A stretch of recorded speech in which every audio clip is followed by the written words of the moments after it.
Hello everyone. Welcome to today's story, a tale about waiting, love, and the fragile thread of hope that refuses to break. The morning light slipped through the cracks of a small wooden house. Dust shimmered like memories suspended in air. Tieu Nu sat by the doorway, her hands wrapped around a cup of tea that had long gone cold. Outside, the world awakened. Vendors shouting, roosters calling. Yet inside, time stood still. Since Truong's disappearance, silence had taken root in every corner of the house. The laughter, the plans, the wedding promise, all dissolved into echoes. Each dawn, she turned to the door, waiting for the shape of his shadow to appear. But all she met was emptiness. Still, she whispered his name, letting it drift into the morning wind. Somewhere beyond the rain, perhaps he could hear it, the quiet voice of a woman who never stopped believing. Don't forget to like and subscribe. The truth is just beginning to unfold. The days passed like mist, thin, endless, and heavy with longing. Every dawn, Tieu Nu rose before the sun, tying her hair back, folding her sleeves, and whispering a silent prayer for strength. The small house creaked as she moved, the sound of her footsteps the only heartbeat left within its walls. Dewey, still half asleep, clung to her skirt before she left for the market. His eyes, wide and innocent, reflected the same question he never dared to ask. Will he ever come back? Tieu Nu smiled faintly and kissed his forehead. Someday, she said. Her voice trembled, but her words did not. The market was alive, colors, noise, life. Yet to her, it felt like a dream blurred by fog. The scent of ripe melons, the chatter of vendors, the laughter of strangers, all distant, unreal. She arranged her fruit with careful hands, every motion deliberate, every breath heavy with memory. Sometimes she thought she saw him, in a man's stance, in a voice calling from afar. Her heart would leap, her eyes would search, only to meet a stranger's indifferent gaze. The disappointment cut deep each time, but she never let it show. Instead, she smiled and kept selling, her hope folded quietly beneath her ribs. One gray morning, when the rain began to fall, she found a letter under her door. The paper was damp, the ink faded, yet one phrase remained: "Wait for me." Her hands shook. Her heart raced.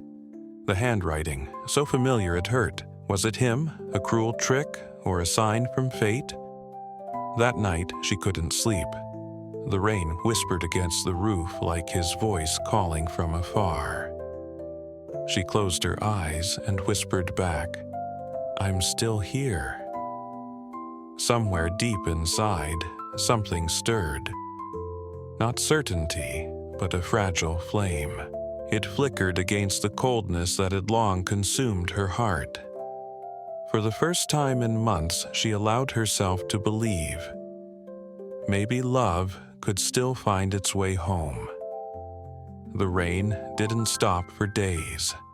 It wept against the roof, the ground, the fragile heart of the woman who kept waiting. Each drop sounded like footsteps that never reached her door.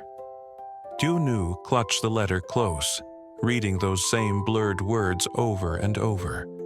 "Wait for me." She traced each stroke with trembling fingers, searching for meaning between the stains of water and time. Every curve of ink reminded her of Truong's hand, the way he once held hers with quiet certainty. That night, the wind howled louder than usual. Dewey had already fallen asleep beside the small oil lamp, its light flickering weakly in the storm. Tieu Nu stood by the window, her reflection staring back at her. Pale, hollow-eyed, a shadow of who she once was, and yet, in that reflection, she thought she saw something move behind her. She turned.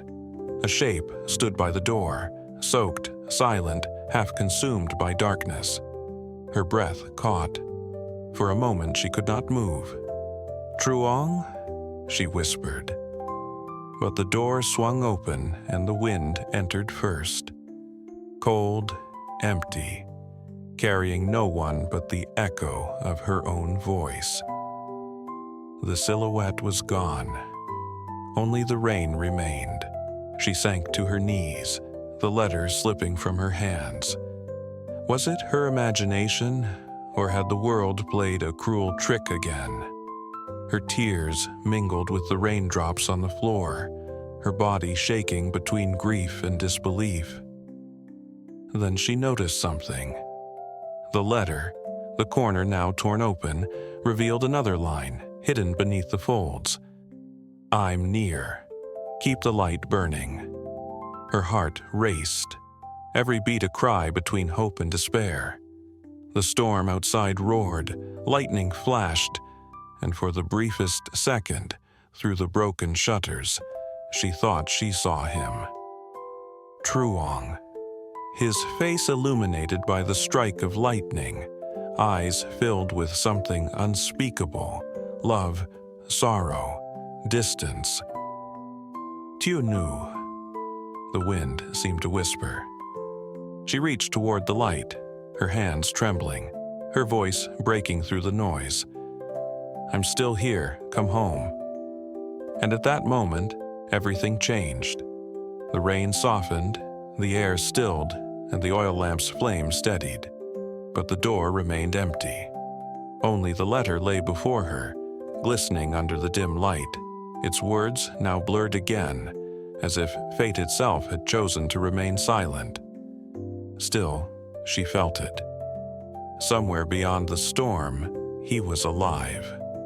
And that single belief became her lifeline in the darkness. The next morning, the storm had passed. Only puddles remained, reflecting fragments of the gray sky. Tieu Nu stood at the doorway, her fingers still holding the damp letter. The world looked new, yet unbearably familiar, as if time had moved and stood still all at once.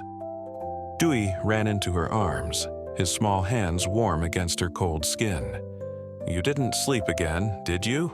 he asked. She smiled faintly, brushing his hair aside. "I was listening to the rain," she whispered. He didn't understand, but he didn't need to. The boy wrapped his arms around her waist, grounding her back to the present. At the market, everything seemed different. The chatter, the laughter, the scent of ripe fruit, life unstoppable, indifferent to her pain. She arranged her melons like always, but her movements carried a quiet purpose now. The letter had changed something within her. Even if it was just a trick of fate, it gave her reason to live, to work, to wait. Her hands, calloused but gentle, wiped each melon clean. The sunlight touched her wrists, warm and fragile. It reminded her of Truong's touch, the way he used to trace circles on her palm when words were not enough. "Keep the light burning." Those words echoed in her mind. That night, she lit the oil lamp again, placing it on the windowsill for the first time since his disappearance. The flame flickered uncertainly, then steadied, a small golden pulse in the darkness. Dewey watched her from his bed. "Is that for him?" he asked. "Yes," she said softly, "so he can find his way home." Days turned into weeks. The villagers noticed the lamp, a quiet, unwavering glow that shone through storms and sleepless nights. Some called it madness, others devotion. But Tieu Nu said nothing. She only smiled because in her heart, the light had become something sacred, a promise to herself. And one evening, as she closed her stall, a traveler stopped by. His clothes were dusty, his eyes weary, but kind. "Are you the woman who keeps the light?" he asked. Her heart skipped. "Yes. Why?" He hesitated, then handed her a small pouch. Inside, a silver ring and a piece of fabric, torn, stained, but unmistakable. "A man gave me this months ago," the traveler said. "He was hurt but alive. He said if I ever passed through this town, I should give it to the woman who waits." Tieu Nu froze. Her breath trembled. The ring, Truong's, the same one he'd worn the day he promised to return. "Did he say anything else?" she asked, her voice barely a whisper. The traveler nodded. "He said, 'Tell her the light guided me once. It will guide me again.'" Tieu Nu pressed the ring to her chest, her eyes filling with tears, not of despair, but of release. That night, she placed the ring beside the lamp and whispered to the flame, "You found me." Outside, the wind rose, carrying the scent of rain. The flame swayed gently, then steadied, burning brighter than before. And though she didn't know when or how, deep down she understood.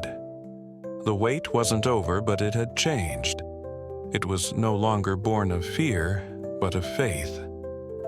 The days that followed were quiet, not empty, but peaceful. The lamp still burned each night, casting soft ripples of light across the wooden walls. It had become more than a signal. It was the rhythm of her heartbeat, the proof that hope could outlast silence. Each morning, Tieu Nu woke to the sound of Dewey's laughter echoing through the small house.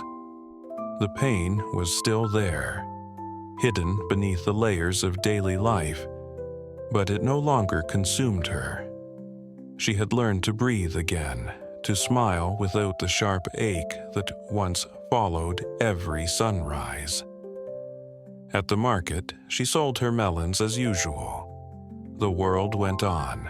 People came and left, storms rose and faded, but her eyes carried a calm that no one could disturb. Sometimes, when the wind passed through the stalls, it brushed against her hair like a familiar hand, and she would pause, just for a second, whispering, "I'm still waiting." One evening, as the sun dipped low and the sky turned to gold, she sat on the porch with Dewey. The boy leaned against her shoulder, eyes heavy with sleep. In the distance, the unfinished house caught the light, its frame glowing softly, like a memory refusing to fade. She held the ring in her palm, tracing its edge with her thumb. "Maybe love doesn't end," she murmured. "It just changes shape." The wind stirred gently, carrying the faint scent of rain.